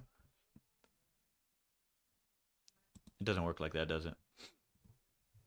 But that's the whole idea behind what makes a master cut, what doesn't make a master cut. And master cuts break specific guards. So there's 4 guards, 4 master cuts that break them. Zornhau. Oh, I know. I don't know what's going on there. I played around with it earlier, but I couldn't figure it out. I'll have to play around once this is over and see if I can fix it. Or I broke my mic when I dropped it. I'm in a temporary setup right now. It's not. Yeah, I scrambled and got this set up. Just moving some rooms and stuff around. Turn my headphones around. I'm speaking into a mic. I'm speaking into a mic, dude. It's not a headphone mic. It's an actual mic. So I'll figure it out later. I don't know what's going on there. All right. Those are the master hues. Any questions, comments, thoughts, things like that? I know some of you may have missed it. A lot of the context, a lot of the yapping, about 2 hours of it to be exact.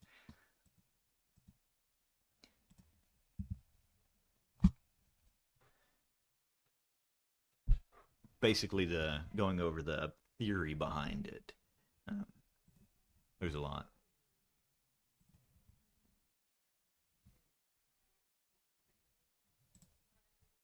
Then copy your notes. There's a lot of notes. There's a lot of yapping, and there's a lot of me going off on. Yeah, that's pretty accurate. Point in goes into the other guy, and whoever does it first wins usually. Things get messy when it doesn't happen right off the bat. That's where all the rest of this comes in. If your cut or thrust doesn't win the fight immediately, then everything else comes into play. So, as for sources I'm using, I typically pull my techniques from Ringick, Danzig, and Liu. I don't have the manuscript written by Liu today, but a lot of these guys can be found on the website of Wichtenauer. Think like Wikipedia, but for HEMA related stuff. And so if we actually go to their main page here and go to masters, they have a full list of masters from the 14th century all the way to the 18th century. And why does it go to the 18th century? Because HEMA stands for Historical European Martial Arts, and it covers every written source we have, starting from 1328 with I-33, all the way up to the 18th century. So, with the earliest that we do know of, as you can see here, this is the Italian guy, Fiore di Liberi, so on, so on, so on. Was another fencing master, a little HEMA lore tidbit. The Fiorists, the guys who study Fiore, and the German longsword guides kind of have beef. They're not the greatest at getting along, because we both think our respective study is the better one. So we fight every time. It's okay though. You what you will see is Fiore has a little bit more flamboyant guards, and not only that, has a little more quote unquote trickery going into it. So there will be things like swinging the blade one-handed really low at their legs, stuff that the Germans would consider unsportsmanlike, but still very effective to a degree.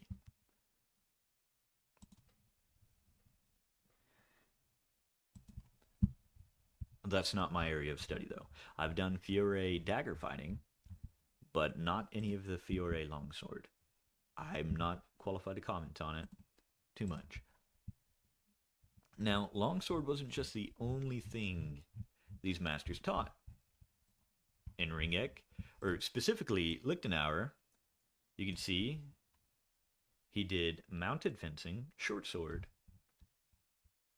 And in Ringeck, burp, pardon my goodness, we're going to scroll up. Unmark that. Same thing. This is his gloss. We go to Danzig. He had a short sword gloss. And if we go to the unrelated group, Gladiatoria, they do spear, dagger, longsword, polearm, and things like that. And so there is written text that we have hundreds of pages on longsword, polearms, spears, and so on and so forth. There's a wealth of information here. I'm currently in the middle of studying some more polearm related stuff.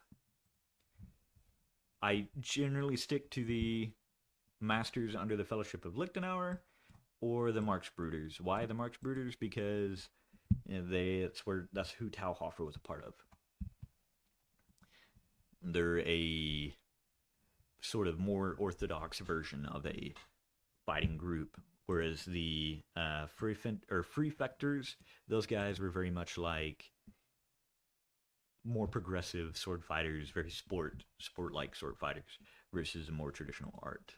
Nothing against them, just not my type of thing. So if we go to Marx Bruder's Hans Talhofer, you can see he's had several treatises with equipment, armored fencing, dagger, grappling, staff weapons, mounted fencing, sword buckler, flail, and long shield, or long sword. Hold up. Long shield. My bad. I forget he has some weird stuff in here. Like these shields. Very weird. Talhofer was an unusual man. But why longsword? So, to wrap it all up, that is a long shield. And they use them for judicial duels. Weird. Weird guys. They used them with swords and stuff too. I am always tempted to build one and try and figure out how to use them. Because it's interesting. But for the time being, my main focus is on my main focus of study, which is German longsword. And why German longsword? Because from that, every other art, yeah, shield and patapon, that's exactly what it is. The size of their whole body. Some crazy stuff. Talhofer was actually kind of unique in that all his manuscripts were significantly more graphic than any other manuscript at the time. A lot of manuscripts did not show the blood, the gore, or anything like that. Whereas Talhofer, he says, no, you're going to look at it. Check this out. You're going to see these guys bleeding out. You're going to see these guys dying. So he's very unusual for that at the time. Dagger fighting. Dagger fighting is violent and fun. I may do a video on that. Grappling, sword and buckler. Very interesting. But again, longsword just remains the foundational weapon to learn. If you're going to pick up a European martial art in the historical sense, it's always recommended to start with longsword, be it French or Italian or German longsword, because the techniques, the body structure, the fighting structure, the flow are all applicable to all other martial arts. Be it grappling, be it French cane fighting and their Milanese, be it Portuguese jogo de pau. They all derive their roots from longsword, and longsword derives its roots from arming sword and buckler. And so, should you start anywhere, longsword. And you don't need to have a sword to do it. A stick works just as well. That's what jogo de pau is all about. This is a fun one.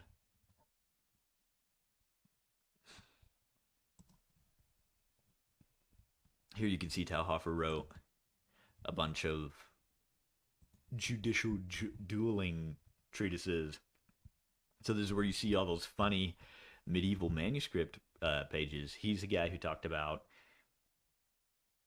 you know, unscrewing the pommel and ending him rightly, and so on and so forth. Very unusual man, something of a braggart, and wanted to be an inventor. I think it was his Württemberg treatise. One of his treatises, he has a numerous amount of drawings of weird stuff. Let's see if I can find it here. It may have been his first manuscript. War book. There it is. Unusual man. Very unusual. All just war book is what he called it. And you can see there's different crossbow designs, siege implements, diving bells. Weird fella. So, Now those are the kind of the basics. This is also a really good resource to look at to get an start to get an understanding of reading yeah, pulleys. The dude is weird. Like that looks like a nightmare I had once.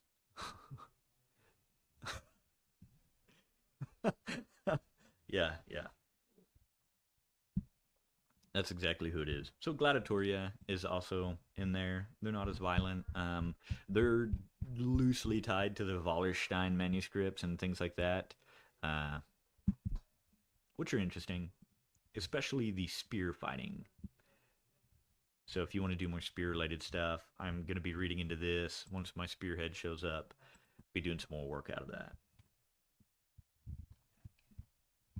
So yeah, that's the start of the basics. Look forward to the actual techniques and application video I'm working on, as well as the basics of the guards, the stances, uh, basic cuts, things like that. Any questions, comments, thoughts, complaints, last jokes?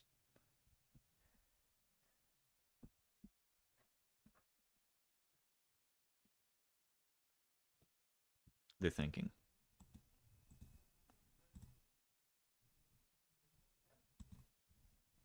It's real. Oh, dude showed up right as I was ending. That really sucks.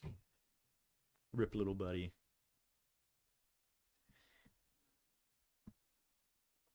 Let's hear it.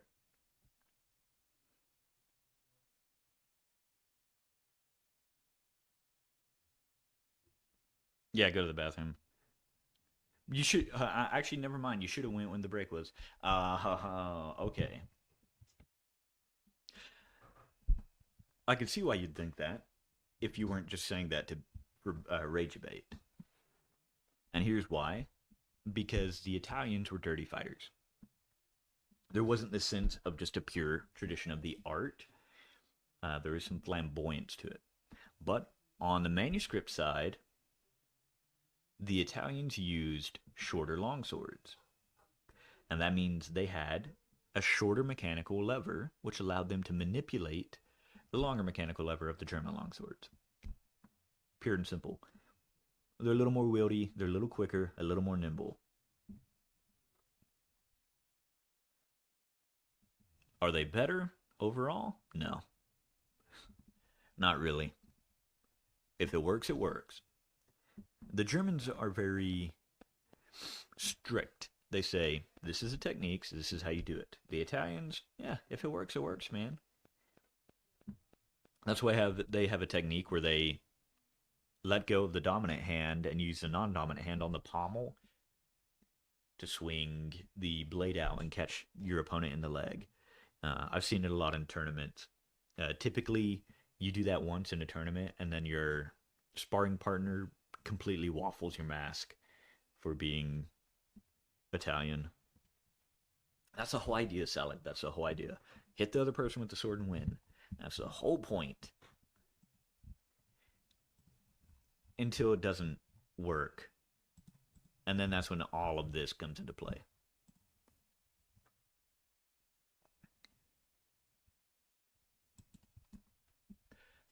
That's kind of how it developed.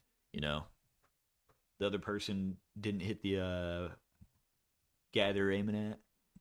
They needed to figure out, oh crap, now how do I don't die?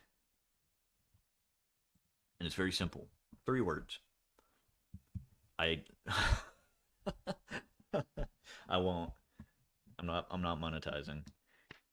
I do this for the love of the game. I'm joking. It's like 50,000 watch hours or some bullcrap. I don't know.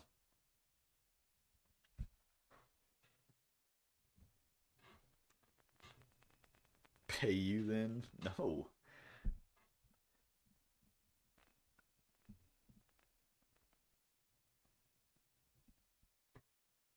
This guy.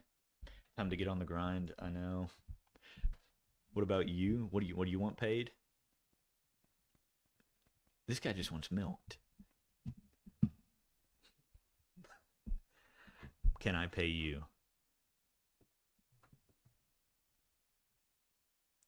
Too long, didn't read. I was going over the fundamentals. You already know the fundamentals, dude.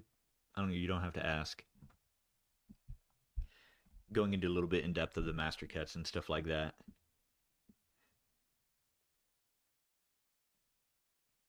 Fellas, fellas, this isn't the place to solicit services.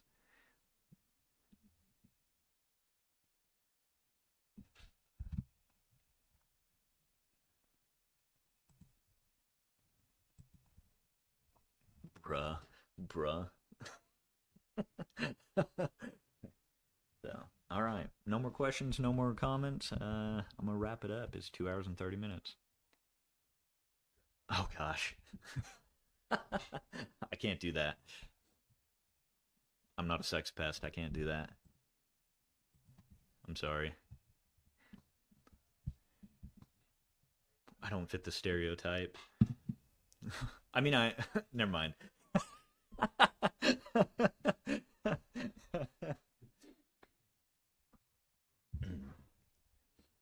All right. Oh my gosh, this is harassment. These guys are. These guys are criminal. If I can get, well, no, Beef has my GoPro, but if I can get something set up, I may be able to do. I may be able to do a full technique stream sometime. We'll see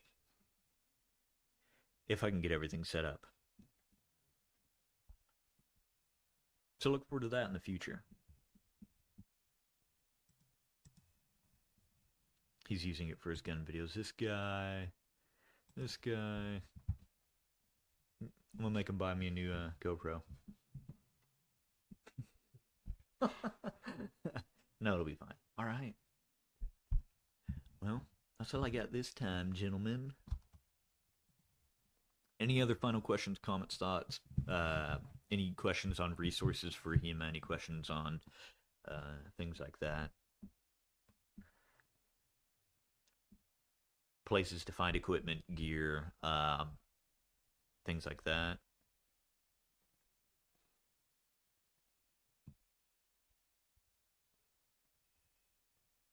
Yeah, free advertising. I only endorse uh, companies I really like, so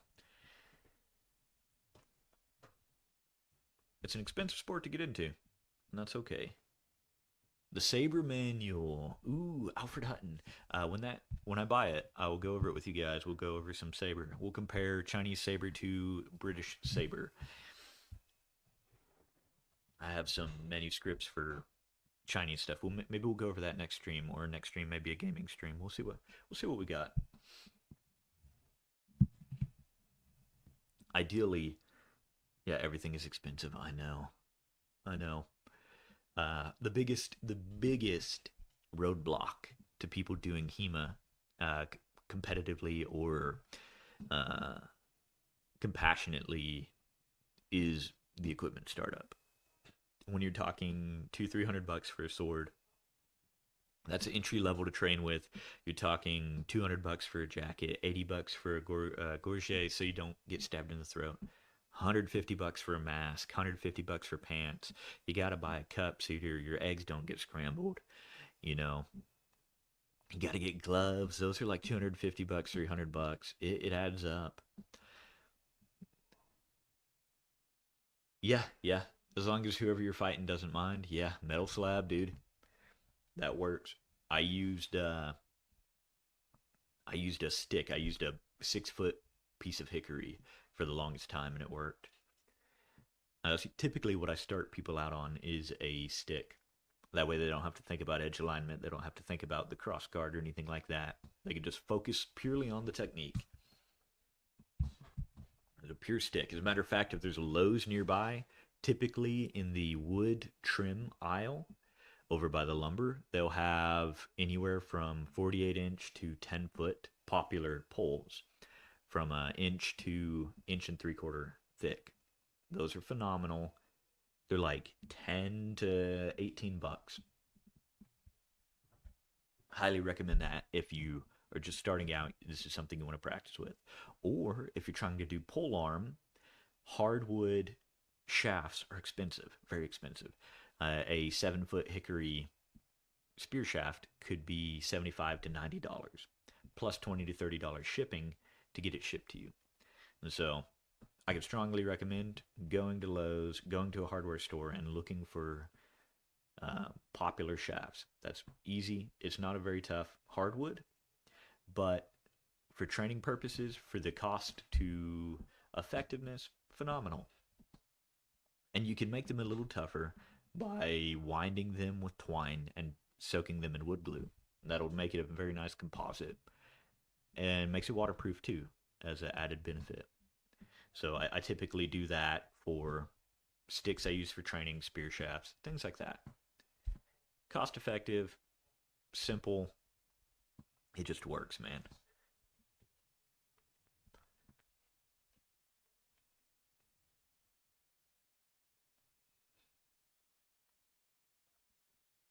So, any more questions? Any thoughts, comments? Um, Training resources, things like that.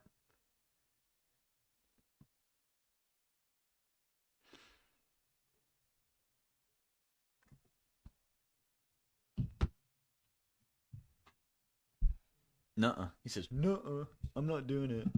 That's fair. All right. Well, you know what that means.